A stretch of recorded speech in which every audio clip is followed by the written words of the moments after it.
Okay, so, woo!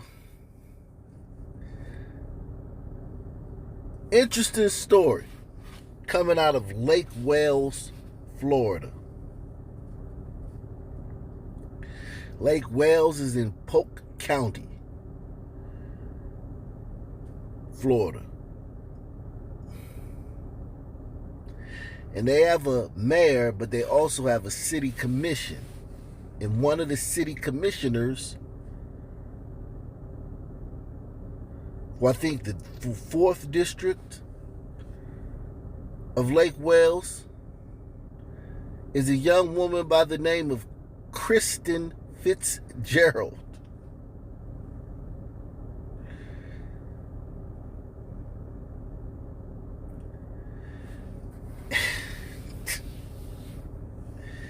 And this is a very interesting story because, you know, there's so much crime in the community right now. I mean, there's so much crime.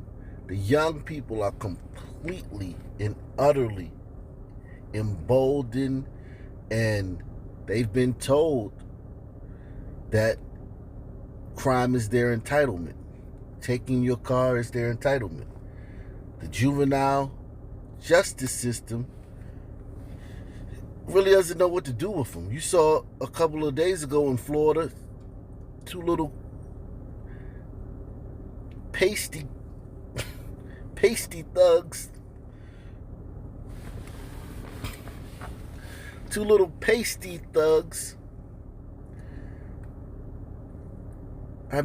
broke out of a detention center and took the cops to war with AK-47 and handguns. It had to be shot.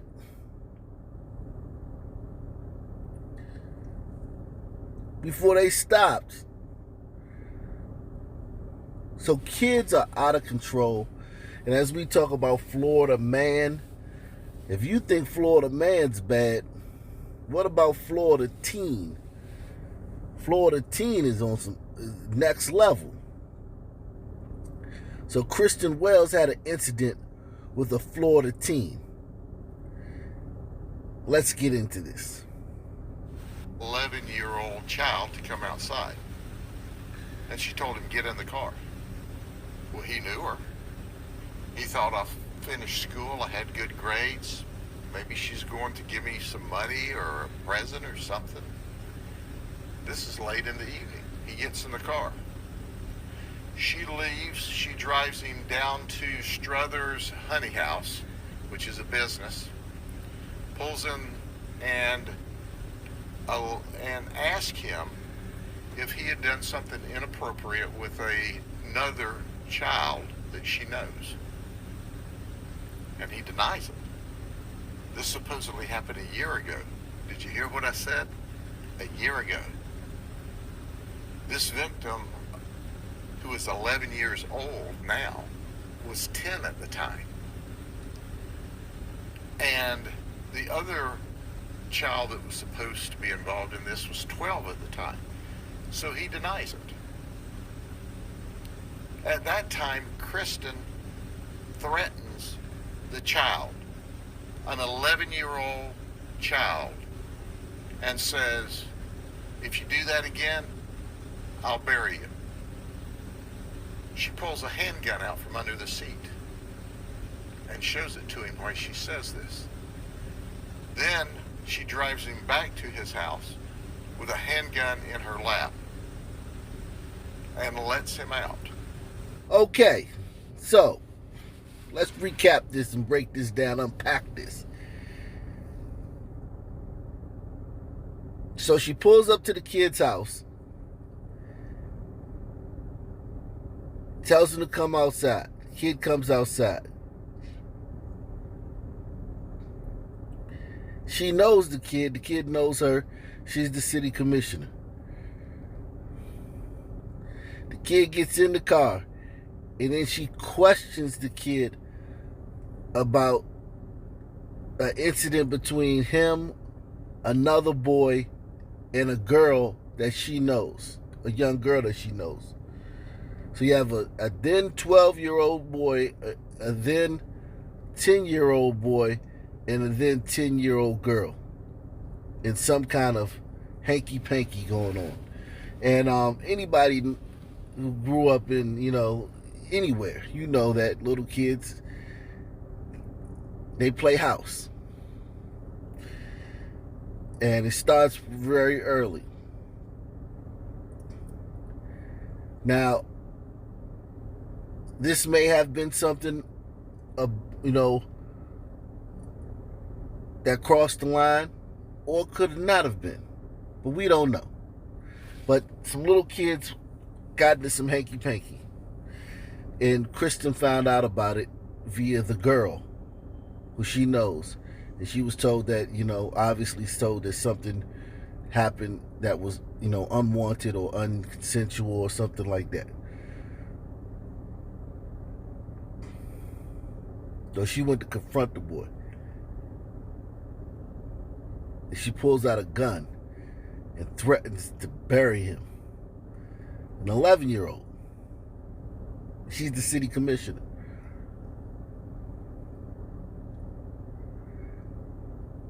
Now, I want to be fair.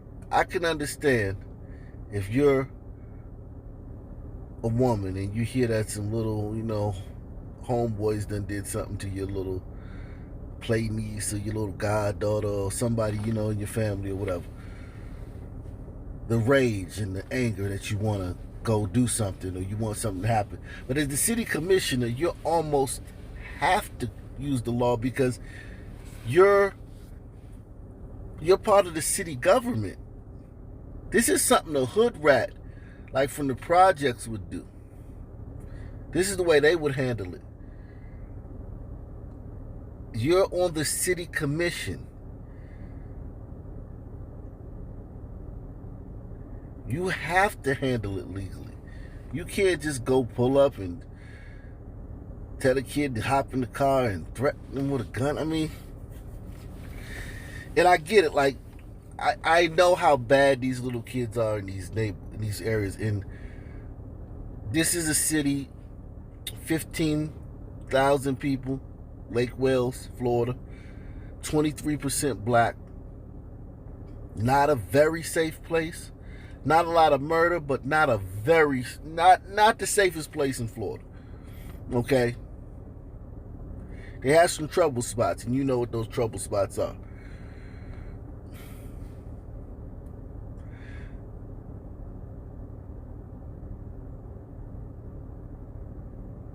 But this is not the way you handle it as the city commissioner, as an upstanding, law-abiding citizen, a person in charge, a person, a figurehead. And I tell you, I hate this.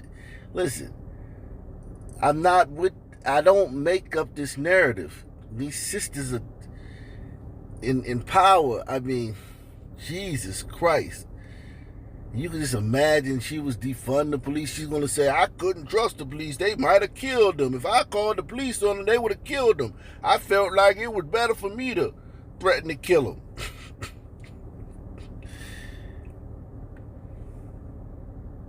When she says this, then she drives him back to his house with a handgun in her lap and lets him out.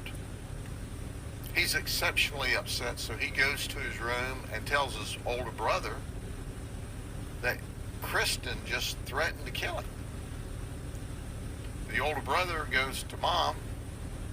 Mom notifies the sheriff's office of an armed disturbance, and deputies respond that night. As the investigation unfolds, it's turned over to the detectives. We find out that she has made admissions that she did that. So she admitted to it. She admitted to threatening the 11-year-old, threatening death on the 11-year-old, and pulling out a gun on him. Brandishing a gun. While brandishing a gun. So no, because one thing about it, we the spookiest people in the world. We the goat loosiest people in the world. Wakandans. Everything's a conspiracy to take somebody down, to if they take down the city commissioner of Lake Wales, population 15,000, by proxy, the whole black community will be sent into turmoil. Oh, wait a second. It's already in turmoil. But anyway, there's a narrative that these things are done by some Illuminati shadowy, group that controls the puppet strings of the world and always attacking black celebrities and black politicians with erroneous, trumped up, fictitious charges that are based in solely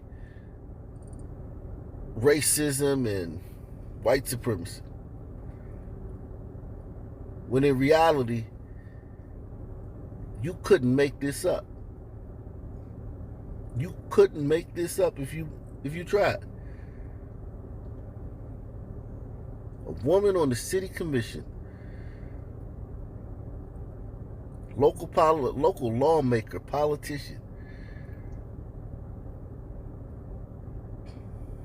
used her status to lure an 11-year-old into her car where she brandished a gun and threatened to kill him because of a situation that happened with him and a 10-year-old girl a year earlier. I don't think the most diabolical Illuminati supremacist group could even conjure up something like that. We find out that she has made admissions that she did that.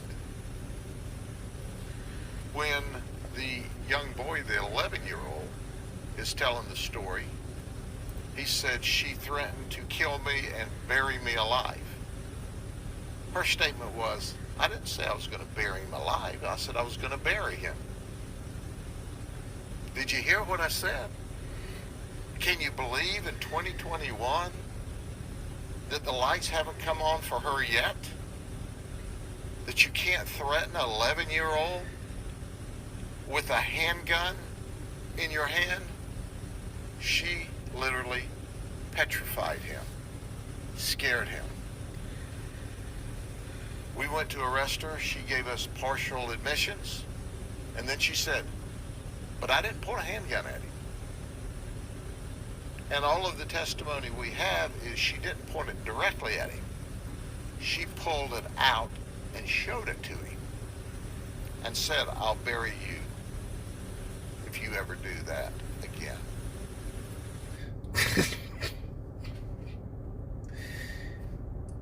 You don't have to point the gun at somebody. And it's still, that's still her version of it. But whatever.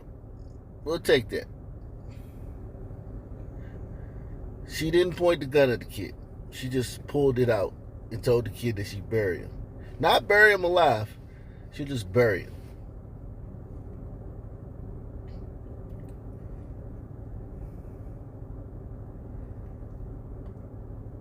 Isn't this what racist KKK caps are supposed to be doing to our kids 24/7, 365 in all 17,985 police departments around the country? Lake Wales is one of the 17,985 police departments in this country. They're a jurisdiction. They're a department. There's 17,984 others. I'm sure Lake Wales was brought under scrutiny over the last year since St. Floyd's untimely passing.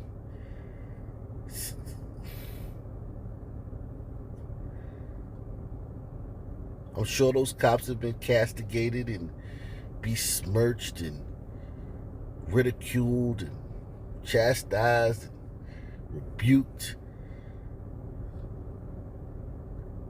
I'm sure they have, down there in Lake Wales. And I'm sure she's been at the forefront of it.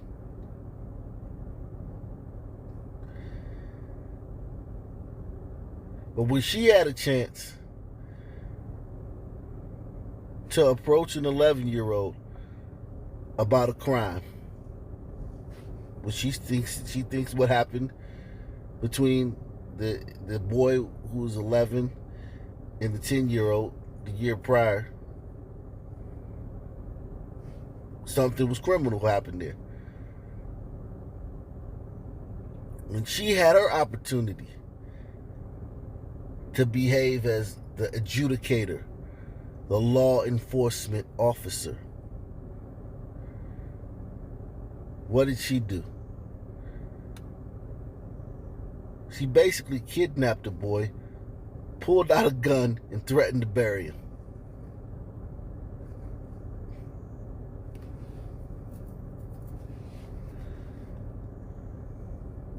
Now do you believe me?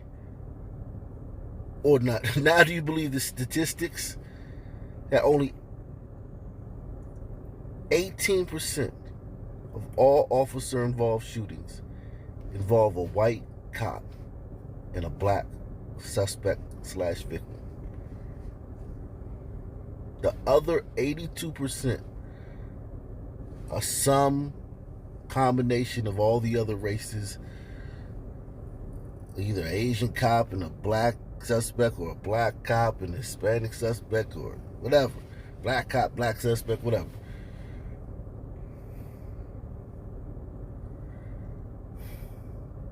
Do you also believe me that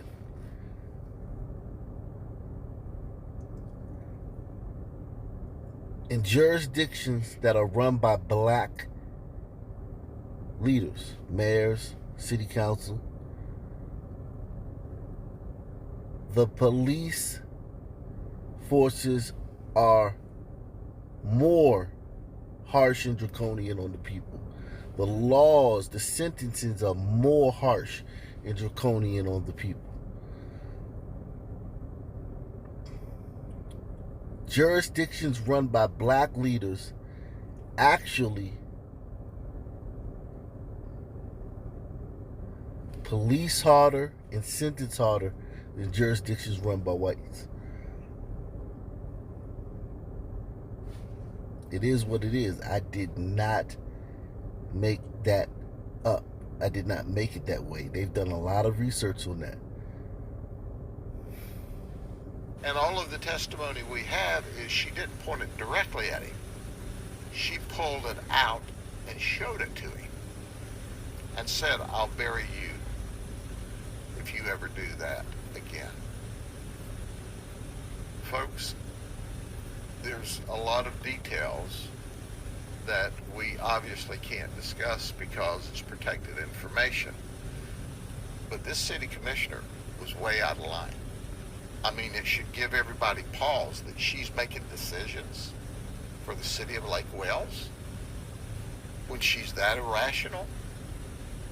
Well, we have that firearm from her. She's currently in the county jail, charged with a felony, an aggravated assault with a firearm. And she's also charged with having the child inappropriately without permission of the parent. I can't explain why someone does something like that. Totally irrational, totally inappropriate. A felonious assault on an 11-year-old child by a city commissioner. She needs to wake up. You're held to a higher standard when you're in public office. She is supposed to set the positive example for the community to follow. What she has done is set the example for the community not to ever follow. So at the end of the day, she'll move through the criminal justice system as she faces her felony charges, and the child is now once again home safe with his family, and his family is livid beyond all expectation, as you would be if someone threatened your child to bury them while holding a firearm. Any questions?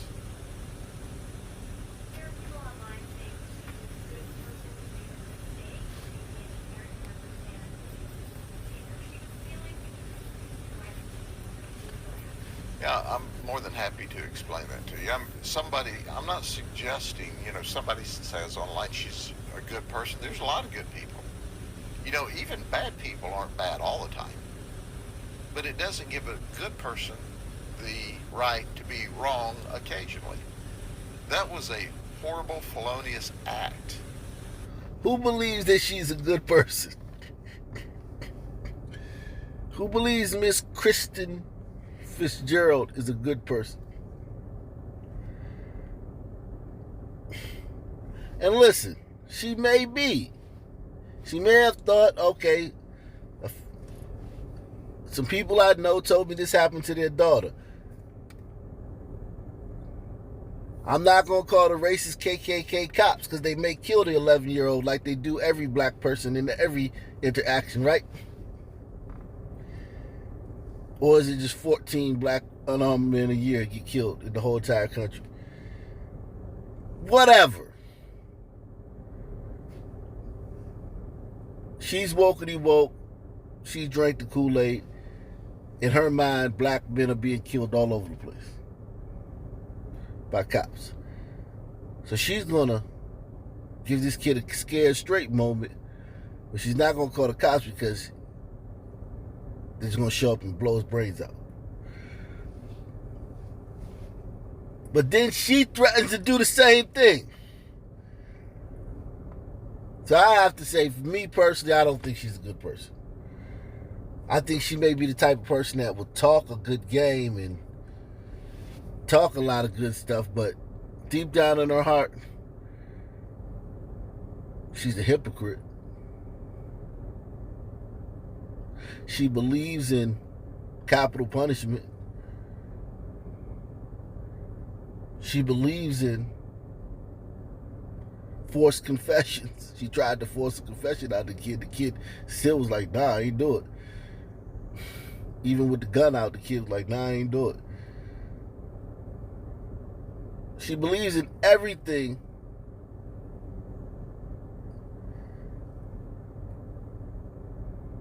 about that's bad policing. That's just terrible. Even human rights. Like, you can't get a confession under duress. If the police would have picked this kid up, they would have said, baby, get your mom. Even the Central Park 5. One thing you don't know about the Central Park 5, if you watch those tapes, if you just watch the tapes of those kids, the Central Park 5, their parents were in the room.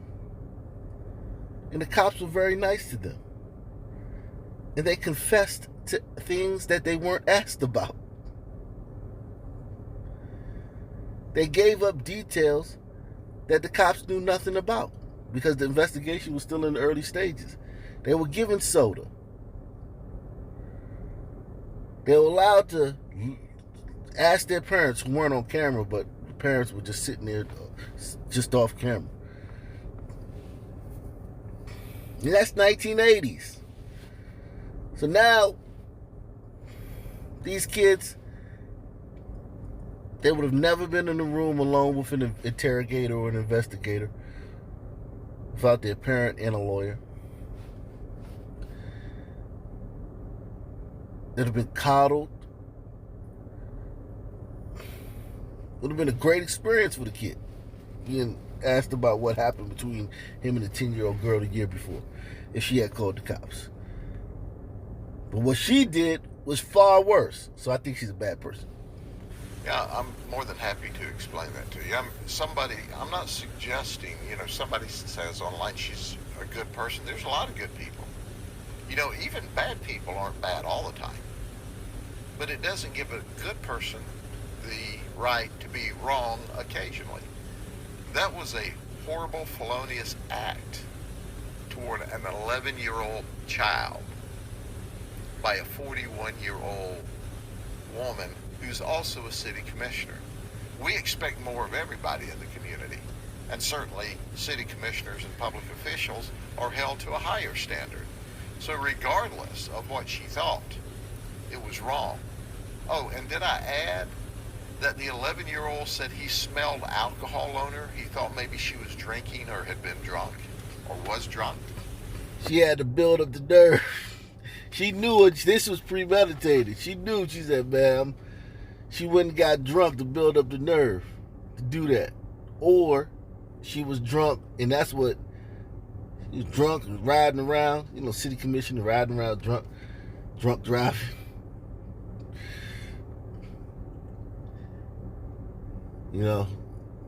Hopefully she didn't get pulled over, but if she got pulled over, you know what people suggest happens to drunk drivers, right? The cops will buy them a hotel room.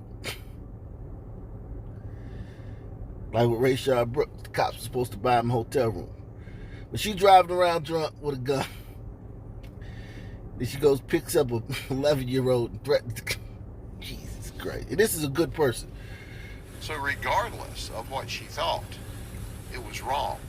Oh, and did I add that the 11-year-old said he smelled alcohol on her? He thought maybe she was drinking or had been drunk or was drunk. So at the end of the day, I don't know what gets into some people to do the irrational things they do, but what she did was a totally irrational, felonious act while she's a city commissioner. She just now confronted him the other night from an event that allegedly happened a year ago. An event that the 11-year-old, who was then 10, absolutely, totally denies. And at the end of the day, all of that will be followed up as well. But regardless, you don't get to take the law into your own hands. You don't get to have a few libations in the evening and then storm over to another person's home, take their 11-year-old out of their house, and then threaten them with a gun and to bury them. That's craziness. Anything else? Y'all take care. Have a good weekend. We'll see you when the next person does the most ridiculous thing you've ever imagined in your life. See you later.